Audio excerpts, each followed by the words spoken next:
Always interesting to watch how they defend Torres, a guy who loves to go to left center field, and right now it's a big gap in left center. The 2-0 pitch. Swung on and fouled back and out of play. Like Torres was going for the whole ball of wax there.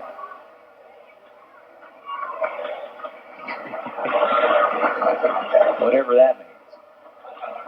Meant that he took a big swing. You know what that has to do with a ball of wax, or even what a ball of wax would have to do with baseball.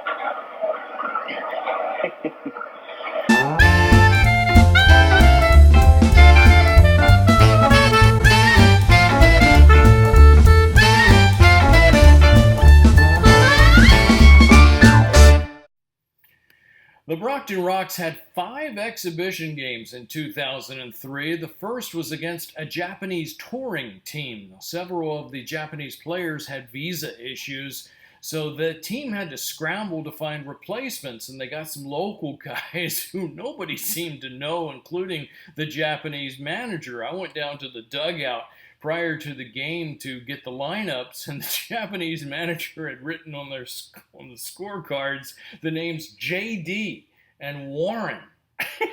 It looked like some beer league lineup. The Rox won 9-4 behind new outfielder Nestor Smith's 3 hits and 3 runs scored. Game 2 would be against the Russian national team. I was asked to drive to Logan Airport to pick up a late arriving Russian team player. I was told only that his name was Victor, and I was given his cell phone number. So I'm circling the airport looking for someone who resembled Ivan Drago from the Rocky movies. So I'll admit that when I saw some average-sized black guy waving to me, I just continued driving along thinking it was some guy being friendly. He's flagging me down. I finally realized that this was the guy. His name was Victor. He told me his last name was Cole. And I said, wait a second, I know you. You used to pitch for the Pittsburgh Pirates. That was him, Victor Cole. He told me that his father was a diplomat working in Russia when Victor was born, and jokingly told me that his parents referred to themselves as Black Russians. We had an interesting conversation on the way back to Brockton. Great guy. Cole pitched 1 hitless inning of relief that night, but the Rox won 5-2 behind Mike Torres' 3-run ball of wax homer. The Rox' next 2 exhibitions were against North Shore. North what, you might be saying? Yeah, there had been some changes in the Northern League East during the off-season. For starters, there was no more Northern League East. After splitting from the Northern League, it was now the Northeast League. 2 teams had folded. Unfortunately, neither was Allentown or Berkshire, the 2 franchises that most hurt the league's credibility. The Adirondack Lumberjacks relocated to Bangor, Maine. The Albany Colony Diamond Dogs were replaced by the North Shore Spirit in Lynn, creating an instant crosstown rivalry with Brockton. The Rox and Spirit were both placed in the North Division with Quebec and Bangor. The South would have league champion New Jersey, competitive Elmira, and league doormats Allentown and Berkshire.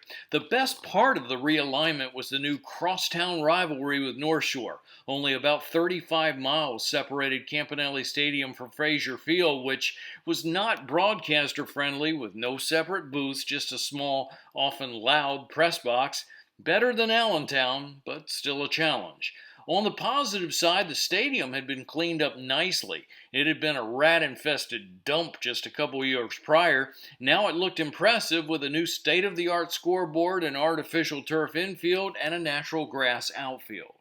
The Rox played their 3rd exhibition game there and won 5-0. The next night, same 2 teams met at Campanelli, and the Rox won again, 7-4. Brockton wrapped up its preseason with a 9-5 drubbing of Berkshire to finish a perfect 5-0. Opening night at Campanelli Stadium was a blast. Despite Bill Murray being a no-show, there had been rumors that he would attend. What a finish to the game, though. Down 2-1 to North Shore with 2 outs in the bottom of the ninth inning, rain falling. Nestor Smith hit what appeared to be a routine fly ball to center field, but it was misplayed. Mike Davis followed with a single to put the Rox runners at first and second. Spirit closer Joe Riccardi was brought in to face Saul Bustos. Daggone, I wish I had the game tape to share with you. It's one of the many missing ones from the beginning of 2003. But I do remember that Rox owner Van Schley was up in the broadcast booth with me doing color commentary, and he said to me, "This should be good. You got a fastball pitcher against a guy who loves to hit fastballs." Sure enough, Riccardi's first pitch was a fastball, and Bustos ripped it for a game-winning 2-run double. Fans went wild. Next night, the Rox scored 7 runs in the first inning and went on to win 8-3. Manager Ed Noddle was pushing all the right buttons. After a rainout forced a doubleheader, it was time for another dramatic come-from-behind win in the final inning of Game 1. Down 2-1, Jake Daubert hit a 1-out single. Willie Edwards followed by reaching base on an error. Both runners advanced on a groundout by Nestor Smith. And then the red-hot Mike Davis delivered a 2-out, game-winning double to beat North Shore 3-2. The Rox lost the second game of the doubleheader, then bounced right back to sweep 3 straight from Berkshire to improve their record to 6-1. The fans were going nuts. The Rox had a new promotions and merchandise director named Jim Fander, who is now general manager of the Akron Rubber Ducks. But back in 2003, Jim had a brand new journalism degree, only 1 year of experience doing promotions for the Spokane Indians, but he understood what promotions were all about with a Mike Veck team. One of the most fun things I ever did with the Rox was when Jim had me read Casey at the Bat to a group of young fans. Jim was doing a great job, but even I had to raise my eyebrows when he came up with Play Hooky Day. The final game of that series was a 10:30 a.m. start on a Tuesday. Now, the risk there is everybody's at work, everybody's at school, and you wind up with 10 or 20 fans in the stands, and you're embarrassed. I've seen it happen at other places. But Jim had elementary school kids bust in for the game, and Campanelli Stadium was jam-packed. Middle of the day, middle of the week, and it was a record crowd of 5,023. Something special was happening here. The magic continued on the road in a wild 11-inning game at North Shore that lasted 4 hours and 38 minutes. The Rox outlasted the Spirit 11-9. A couple nights later, in Allentown, Brockton scored 4 times in the top of the 9th inning, winning 10-6 and improving their record to 9-1. Now that is one tape that I'm actually glad has disappeared. It was maybe my most embarrassing moment on the air ever. And I wouldn't even mention it, except that reliever Connor Brooks would never let me live it down if I didn't talk about it. So here goes. It was bottom of the 7th inning at Bicentennial Park, and the Rox called for a relief pitcher. He came in wearing Rodney Allen's jersey. Now, I knew it wasn't Rodney Allen. That was about all that I got correct on that. I identified him as Connor Brooks, a light-skinned, red-headed right-hander. It was actually Marcus Martinez, whose hair is black and who throws left-handed. Even though I had watched Brooks pitch for the entire last season, for the next inning and a half, I continued to call Martinez Connor Brooks. So I was really embarrassed then when, with 2 outs in the 8th inning, a new reliever was summoned from the Rox bullpen. I'm looking out to see who it is, and I see that it is Connor Brooks, relieving Connor Brooks.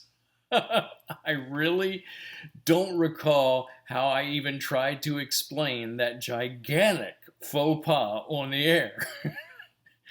At a restaurant after the game, Connor walked up and delivered a gem of a line. He said, "So Larry, do I get credit for 2 appearances tonight?"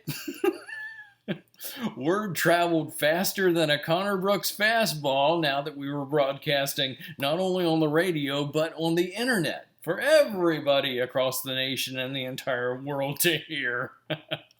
I felt like a moron and ran up quite a nice little bar tab that night. Happy, Connor?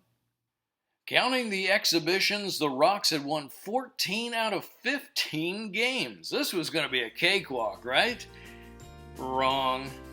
Baseball's a funny game, but the Rox would not be laughing at what the next few weeks held in store. Be sure to click the subscribe button to follow my wild and wacky journey with the Brockton Rox because more episodes are on the way. Thanks for watching.